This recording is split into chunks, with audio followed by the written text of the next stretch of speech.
જય દ્વારકાધીશ મિત્રો, જો તમારી ડોગ જકડાયેલી હોય અને ડોકમાં દુખાવો થતો હોય, જકડાયેલી ડોકના લીધે દુખાવો થતો હોય, તો આજે જે તમને 3 એક્સરસાઇઝ બતાવીએ છીએ એ એક્સરસાઇઝ કરવાથી તમને ફાયદો થશે.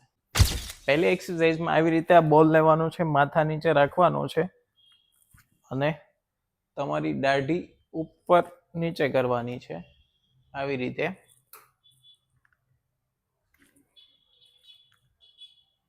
બીજી એક્સરસાઇઝમાં આવી રીતે માથા નીચે બોલ રાખી જમણી સાઈડ ડોક ફેરવવાની છે, એવી જ રીતે ડાબી સાઈડ, જમણી સાઈડ, ડાબી સાઈડ. ત્રીજી એક્સરસાઇઝમાં બોલ જે છે એવી જ રીતે નીચે રાખવાનો છે અને તમારી ડોકના ભાગને એટલે કે માથાના ભાગને નીચેની તરફ દબાવવાનો છે. આ સાઈડ નીચેની તરફ દબાવવાનો છે.